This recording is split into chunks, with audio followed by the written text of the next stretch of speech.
नहीं, ठीक है, ये तो मुख्यमंत्री का अधिकार है। और एक कैबिनेट मिनिस्टर बहुत जिम्मेदार पद होता है, जिम्मेदारी का पद होता है। कोई भी बात कहने से पहले उनको तमाम चीज़ों को सोचना चाहिए, उसकी क्या प्रतिक्रिया होगी। और सचार अगर है तो उसको ख़त्म करने का प्रयास करना चाहिए। उस मुख्यमंत्री को विश्वास में लेना चाहिए, कैबिनेट को विश्वास में लेना चाहिए। लेकिन सर, सुशील कुमार मोदी नीतीश कुमार को और फजीहत होना बाकी है। यह लड़ाई अब जगता बाबू बनाम नीतीश कुमार की लड़ाई में बदल गई है। अगला विकेट जो है वो जगदानंद सिंह यानी कि जगता बाबू का भी गिरेगा। चलिए, वो मोदी जी इसी उम्मीद में रहे। और एक बात तो स्पष्ट है कि आने वाले जो भी चुनाव होगा, लोकसभा का होगा या विधानसभा का होगा, उसमें क्या हशर होगा भारतीय जनता पार्टी का, मैं समझता हूँ मोदी जी को इसका अंदाज़ा होगा। दूसरा सर, हिमाचल में भी भाजपा है। नड्डा साहब ने कहा है कि कांग्रेस जो है वो भाई बहन की पार्टी है। भाजपा रंग नहीं बदलती है, अपनी विचारधारा नहीं बदलती है।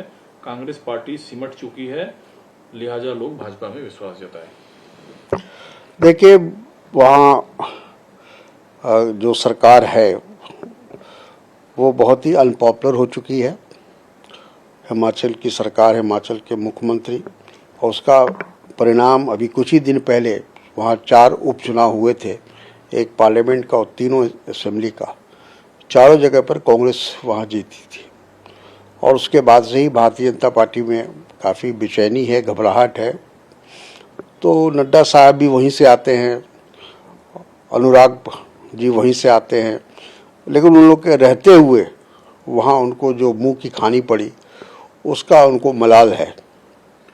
क्या सर, आप खड़गे साहब के G23 कैंप कांग्रेस में नहीं है, सभी एकजुट हैं और भाजपा आरएसएस के खिलाफ हम मिलकर लड़ेंगे? बिल्कुल उन्होंने सही कहा। खासतौर पर अभी जो राष्ट्रीय अध्यक्ष के चुनाव को लेकर, और जिस तरह से सारे लोग खड़गे जी के नॉमिनेशन में मौजूद थे, उनके नामांकन में मौजूद थे, तो उसमें कोई ग्रुप या किसी तरह की कोई चीज़ नज़र नहीं आई, सारे लोग मौजूद थे। लेकिन सर, थरूर साहब जो खुद चुनाव लड़ रहे हैं कांग्रेस में बदलाव नहीं ला सकते। मल्लिकार्जुन खड़गे 3 टॉप नेताओं में कांग्रेस में शामिल हैं, लेकिन वो मौजूदा व्यवस्था को ही जारी रखेंगे। अगर अपने बारे में वो कहते हैं वो चुने जाते हैं तो पार्टी के कार्यकर्ताओं के मन के अनुरूप वो पार्टी में बदलाव ला पाएंगे, और जो भी जीतेगा वो रबर स्टैंप अध्यक्ष नहीं होगा कांग्रेस का।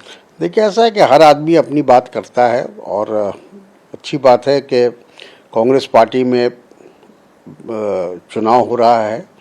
और मैं समझता हूँ कि ऐसा चुनाव किसी राजनीतिक दल में नहीं होता है। कांग्रेस का ये इतिहास है, कांग्रेस की ये परंपरा रही है कि हम लोग बिल्कुल चुनाव को चुनाव की तरह लेते हैं। बज़ाब्ते आपने देखा होगा कि इलेक्शन अथॉरिटी बनाई गई है और वो निष्पक्ष चुनाव कराने की कोशिश कर रही है। तो उम्मीदवार को, कैंडिडेट को अपनी बात कहने का अधिकार है। आज सर 2 अक्टूबर है, देश जो है, दुनिया जो है, गांधी ने कहा कि जो सरकार है वो गांधी जी का जो फुटप्रिंट है उस पर चलने में सक्षम नहीं है। जिस कठिनाई से हमने आज़ादी हासिल की वो कमजोर हो रहा है। असमानता, नफरत, हिंसा समाज में बढ़ रहा है। बिल्कुल राहुल जी का ये कहना सही है, और सब लोग इस बात को महसूस कर रहे हैं। दुनिया इस बात को महसूस कर रही है, सिर्फ भारत के लोग नहीं महसूस कर रहे हैं, सारी दुनिया में ये बात कही जा रही है कि भारत के अंदर जो भी वर्तमान सरकार है, जो वर्तमान शासन है, वो देश के अंदर भेदभाव को बढ़ा रही है, नफरत और घृणा की राजनीति की जा रही है। और गांधी जी का जो संदेश था या गांधी जी की जो विचारधारा थी, उसको एक तरह से दबाने की कोशिश हो रही है। और जो नफरत और घृणा की विचारधारा को थोपने की कोशिश हो रही है। सर, आप लोग कांग्रेस पार्टी के कई नेशनल एग्जीक्यूटिव का जो घटनाक्रम पिछले हफ्ते बीता, उसके बाद अशोक गहलोत साहब ने फिर कहा है जो राजस्थान के जो विधायक थे वो नए सीएम के नाम पर सहमत नहीं थे और मैं उनकी बातों को इग्नोर नहीं कर सकता था। ठीक है, ये उनकी भावना है और उन्होंने अपनी बात कही है। नमस्कार, मैं हूं संदीप चौधरी। अगर आपको ये वीडियो पसंद आया हो तो इसे लाइक और शेयर जरूर करें और हाँ, हमें सब्सक्राइब और फॉलो करना ना भूलें ताकि आप देश और दुनिया की कोई खबर मिस ना करें। तो जुड़िए हमारे साथ और देखते रहिए News 24।